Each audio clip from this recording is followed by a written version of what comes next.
I got to talk about your name, man. Moneymaker. It's a great name, and people ask that all the time, and who don't know poker, like, it's not really his name, right? He changed it, but your family name was a German background, and you actually did change it, or your family changed it. How long ago was that? Was that the generation before you, or how long before? It's been many generations before me. Supposedly it was Neumacher, which is German, and they made silver and gold coins. Okay. And, I guess you were named after your profession a long time ago. And when they went over to England, that's when the names officially changed to Moneymaker. And my dad told me, we have a family history that's actually moved online now, but there's been so many male generations of Moneymakers born for, a very long time. It's like, we don't have females in our bloodline very often because it's always the males that are born.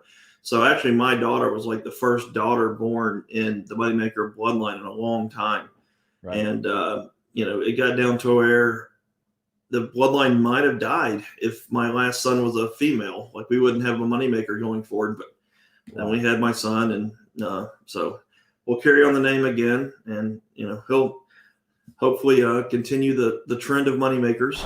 I never intended on being a professional poker player. My goal was never to chase bracelets or be the best player in the world. Be like me and Phil Helmuth, we have very different aspirations, and so even though you see a big gap on my resume there, I wasn't playing a whole lot. I wasn't chasing tournaments. I wasn't playing. If I got invited to a tournament, they paid my buy-in. Yeah, I'd probably go and show up. If it was local, I would go and show up. If it was in Tunica or whatever, I would go play. But I wasn't traveling just to go play tournaments. I was doing a lot of traveling for Canadian Club Liquor back then, and I was doing a lot of traveling for Pokerstars. But a lot of it wasn't these big tournaments. It was a lot of appearances and a lot of just growing the game on a grassroots level. And I actually got more joy out of doing that and meeting people and hanging out and introducing people to poker than I did actually going and playing in these high buy-in tournaments. And it got to a point with Pokerstars, part of my contract, they would be buying me into basically any tournament I wanted. And I was just never taking them up on it. And it got to a point where it was like, they'd buy me into a high roller. And I never felt like I was good enough to win the high rollers by this time. I just hadn't studied the game. And I was like, listen, you're wasting your money putting me in high rollers. Put me in like the 1,500 events. That's where my people are. That's where the people that I relate to are. And the people that play the 25Ks, they probably don't even care that I'm there that much. They play all the time. So I just told Pokerstars, stop putting me in the big buy-in events and put me in the smaller stuff. I didn't know what to expect other than the fact that I was going to be the worst one in the field. I knew that going in. There's no one else that was going to have the limited experience that I had. Everybody else was paying 10 grand, and I'm paying $86. What percent? So I get there, and they tell me that 2 guys are waiting for me in a hotel room to give me a bag to welcome me to Pokerstars and to play on the team. So went up there, got my bag, said hello, and they're like, yeah, good luck, see ya. Don't see them for like 4 days because they don't think I'm going to do anything, which I don't either, to be honest. So basically start day one of the main event, super excited, playing, and, one guy wins a hand to my right, and someone said, nice hand, champ. I'm like, champ? Who the hell is this guy? And in Binions, they have pictures of all the past champions on the wall. So I looked at the guy, try to get a good look at his face and trying to remember him. So I walked over the wall and looked at the wall to try to find him on the wall. And sure enough, it was Dan Harrington sitting 2 to my right on day one. And it was funny because someone had said this probably 4 hours into the day. And he was one of the ones I'd already pegged as wasn't going to be that much of a troublemaker. Like, he wasn't going to be hard to play because he was so tight. He just didn't really play any hands. So he was never picking on me, even though he was on the button when it was my big blind. He was never picking on me. There was this guy that was also wearing a Pokerstars patch by the name of Jim Worth. He was constantly raising my big blind, constantly picking on me, and it really irritated me. So he was the one that was giving me a lot of headache. And there was another guy that was actually wearing a Paradise shirt, I believe, which anyway, I know that was like the biggest site back in the day. And I started talking to him on a break and asked him how he got in. He won a lottery. He was a 50-cent $1 limit player, and he won like a drawing. So I'm like, all right, you're my Huckleberry. You're the guy I'm going to pick on to begin with. So I started picking on this guy. It helped my confidence. And Basically it was just, we started with 10,000 in chips back then. So you got dollar for dollar chips. It's not like today where you start with 50K, but Right. 10,000 chips seemed like forever, like a ton of chips. Right. So I just tried to make it through the day. That was my whole goal, was making it through the day. Did you double day one? My first day I bagged 60K from the 10K stack. Oh, wow. And I do remember every single, we played for 2 hours and you get a 15-minute break in the main event. So every single 2-hour window, with the exception of one on day 2, I increased my stack. I was always moving up. I was always trending in the right direction. I had a dream ride. It was really the easiest poker tournament ever because things just ran really good for me. When I flopped sets, someone else had the overpair. When I had the overpair, they bricked and tried to bluff. The only hand that really hurt myself was I had ace 10 on a 10 high board and got in a lot of money against kings. And that hand hurt a lot. And that was on day 2. That was significant. I walked outside and, was really depressed. I thought, this was going to sort of come to the end and that was going to be it. So it was pretty short and I was frustrated. But I walked back in, and the very next hand I get dealt aces and almost double up right away. And after that, I win another hand, and I'm back up to where I was.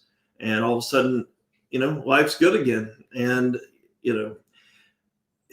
I was so mentally fragile back then that if I ran bad, I think I might have blown up and done some crazy stuff. But I just ran good. And, got in good spots, made right moves at the right times. I mean, I bluffed, I remember bluffing Scotty Wynn. I bluffed, I